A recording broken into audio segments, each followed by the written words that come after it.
మొదట మానవుడు అడుగుపెట్టి 54 సంవత్సరాలు కావస్తుంది ఈ జూలై 20కి. ఫస్ట్ టైం 1969 జూలై 20న మనిషి చంద్రుడి మీదకి అడుగుపెట్టాడు. అప్పటి నుంచి ఈ 54 సంవత్సరాల నుంచి కూడా చాలా దేశాలు లూనార్ ఎక్స్ప్లోరేషన్ మీద దృష్టి పెట్టాయి. పెద్ద పెద్ద దేశాలు అయితే చాలా ప్రయత్నాలే చేశాయి. భారతదేశానికి కూడా ఈ క్యూరియాసిటీ ఉంది, లూనార్ ఎక్స్ప్లోరేషన్. దానికోసం మనం ఒక ప్రాజెక్ట్ని తీసుకొచ్చాం, అదే చంద్రయాన్.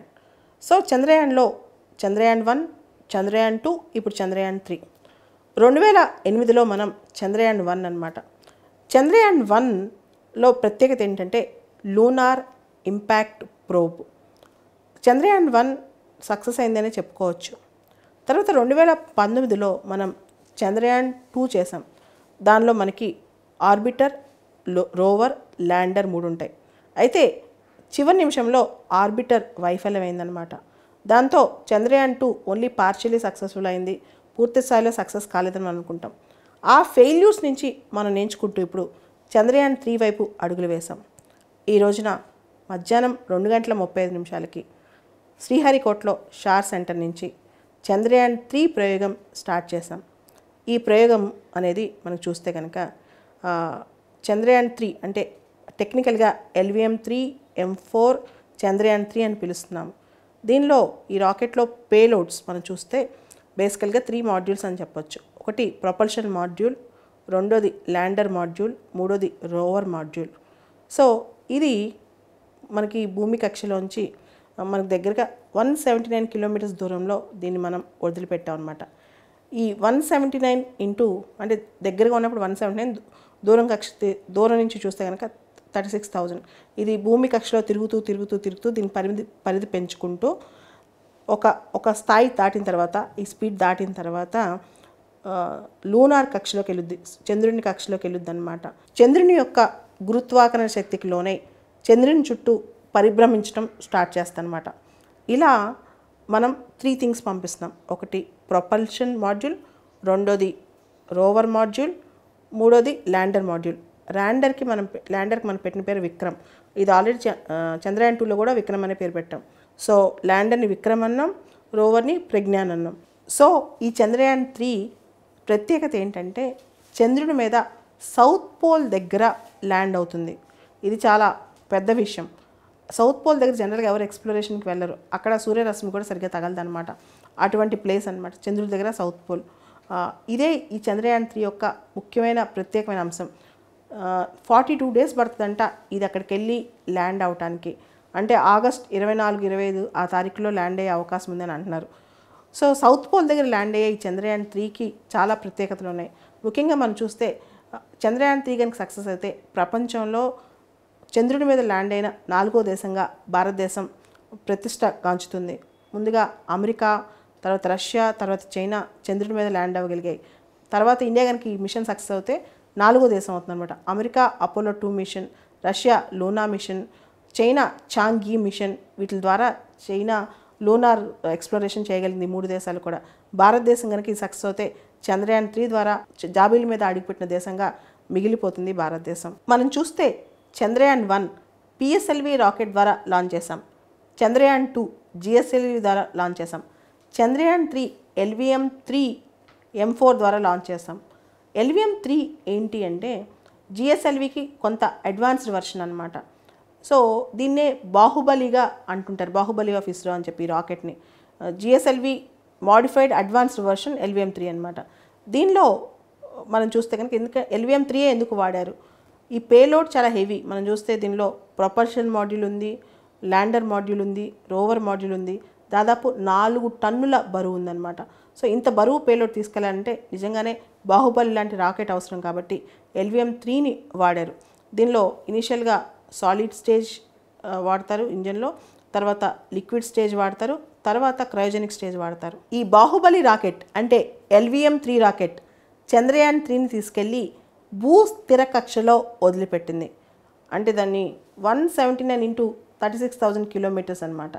దీని చుట్టూ భూమి చుట్టూ తిరుగుతూ ఉంటుంది. 24 డేస్ భూమి చుట్టూ దాని పరిధిని పంచుకుంటూ ఈ చంద్రయాన్ తిరుగుతూ ఉంటుంది. దీని అన్నిటికీ కారణం ఏంటంటే ప్రొపల్షన్ మాడ్యూల్. సో తర్వాత 24 డేస్ దాదాపు తిరిగిన తర్వాత ఇది ఎప్పుడైతే ఫాస్ట్గా తిరిగి తిరిగి తిరిగి లూనార్ యొక్క గ్రావిటీకి అట్రాక్ట్ అవుతుందో అప్పుడు లూనార్ సర్ఫేస్లోకి వెళ్తుంది అనమాట. అట్లా తిరుగుతూ తిరుగుతూ తిరుగుతూ ఈ ప్రొపల్షన్ చంద్రుడి దగ్గర 100 కిలోమీటర్స్ దూరంలోకి వచ్చిన తర్వాత ల్యాండర్ని రోవర్ని అక్కడ వదిలిపెట్టేస్తుంది ప్రొపల్షన్ మాడ్యూల్.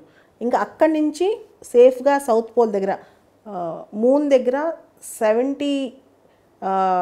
70 డిగ్రీస్ లాటిట్యూడ్ దగ్గర మూన్ చుట్టూ తిరుగుతున్నప్పుడు ఉన్న 70 డిగ్రీస్ లాటిట్యూడ్ దగ్గరకి అక్కడ సేఫ్గా ల్యాండ్ అవటం అనేది ఇక్కడ చాలా క్రూషియల్ అంశం.